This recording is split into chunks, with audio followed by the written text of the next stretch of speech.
السلام علیکم ناظرین، آج ہم آپ کو پاکستان کی پہلی کابینہ کے وزیر جناب آئی چندریگر کے متعلق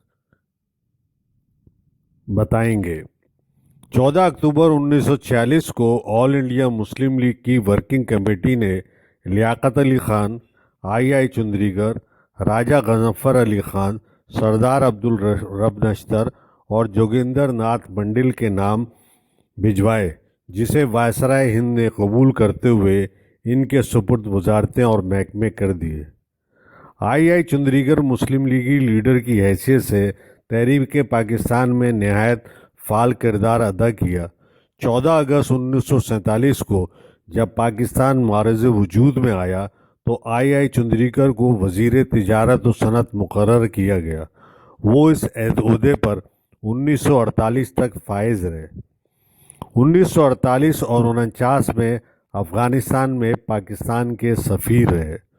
1950 سے 1951 تک آپ صوبہ سرحد کے گورنر رہے۔ پھر 1951 سے 53 تک پنجاب کے گورنر بھی رہے۔ آئی چندریگر 1955-56 میں وزیر اعظم محمد علی کی مرکزی کابینہ میں وزیر قانون رہے اور 1956 کے آئین کا مسودہ تیار کیا۔ 18 اکتوبر 1957 کو آئی چندریگر مخلوط حکومت میں پاکستان کے چھٹے وزیر اعظم بن گئے، مگر اصولوں کی بنیاد پر 16 دسمبر 1957 کو وزارت عظمیٰ سے استعفیٰ دے دیا۔ آپ نے قائد اعظم سے سیاسی تربیت حاصل کی تھی اور قائد اعظم کی اصول پسندی مسلم تھی۔ یہی نقطہ آئی چندریگر نے قائد اعظم سے سیکھا اور اسی پر قائد بند رہے۔ قائد اعظم کو بھی چندریگر کی شخصیت پر مکمل اعتماد تھا۔ ابراہیم اسماعیل چندریگر نے 26 ستمبر 1960 کو کراچی میں وفات پائی۔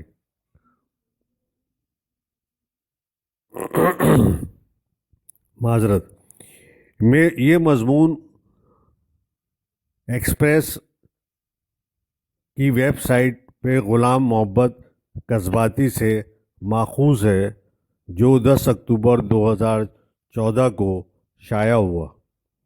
حصول پاکستان کے لیے چلائی جانے والی تحریک میں قائد اعظم کے قریب ترین رفقا کار میں جن افراد کا شمار ہوتا ہے، سابق وزیر اعظم آئی چندریگر ان میں سے ایک تھے۔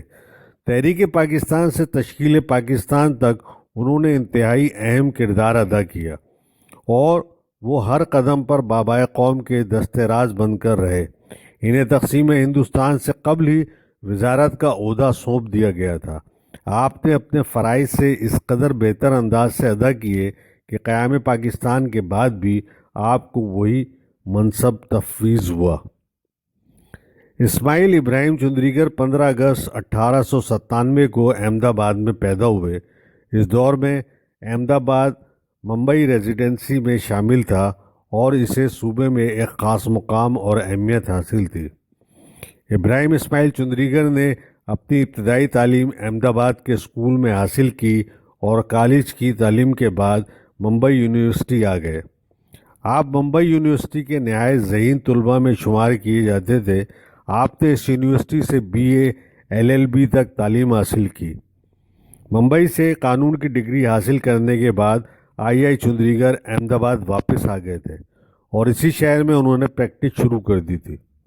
1920 سے 1937 تک احمد آباد اور 1937 سے 1946 تک ممبئی ہائی کورٹ میں وکالت کا پیشہ اختیار کیا۔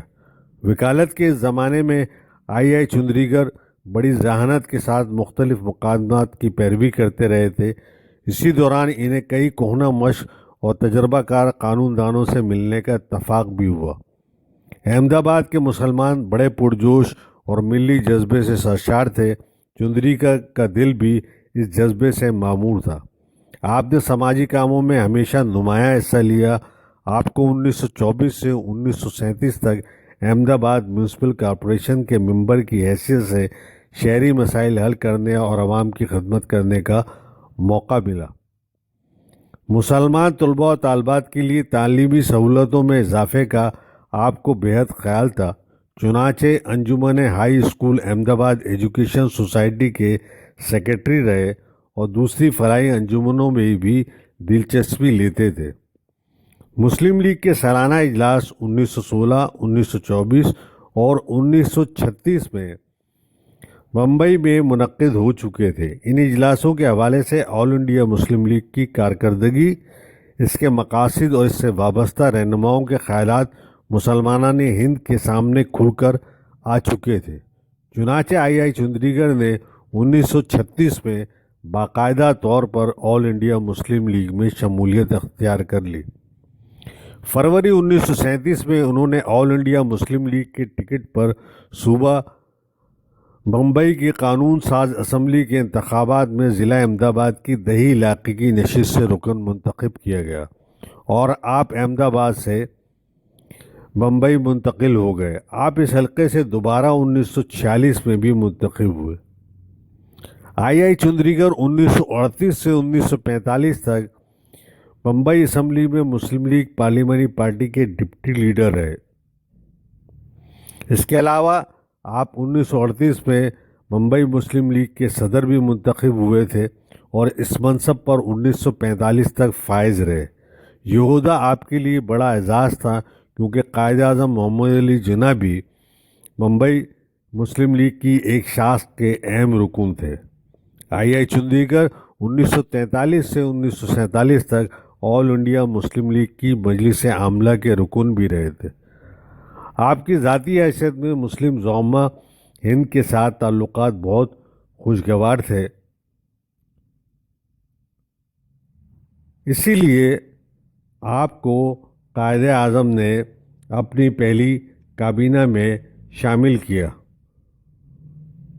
مسلمان طلباء و طالبات کے لیے آپ کی کئی خدمات تھی۔ آپ نے برصغیر کے بڑے متول مسلمانوں سے بھی بہتر روابط قائم کر رکھے تھے۔ انہی روابط کے حوالے سے اپریل 1944 میں قائد اعظم نے آئی چندری گڑھ کو ایک مکتوب میں لکھا تھا کہ وہ مسلم لیگ کے بعض لوگوں کا تعاون اور ان کی سرپرستی حاصل کرے۔ قائد اعظم نے اپنے خط میں اس امر کا بھی اظہار کیا تھا کہ وہ حبیب بینک کے محمد حبیب یا ہاشم پریم جی سے یہ دریافت کر لیں کہ آیا وہ مسلم لیگ کی پلاننگ کمیٹی کے لیے اپنی خدمات دینے کے لیے تیار ہو سکتے ہیں۔ بعد ازاں اس پروگرام کے تحت آئی چندری گڑھ نے اہم خدمات انجام دی۔ مارچ 1940 میں آل انڈیا مسلم لیگ کا 27واں سالانہ اجلاس لاہور منعقد ہوا۔ اس اجلاس میں آئی چندری گڑھ نے ممبئی کے مسلمانوں کی نمائندگی اور تمام امور میں نہایت پرجوش حصہ لیا۔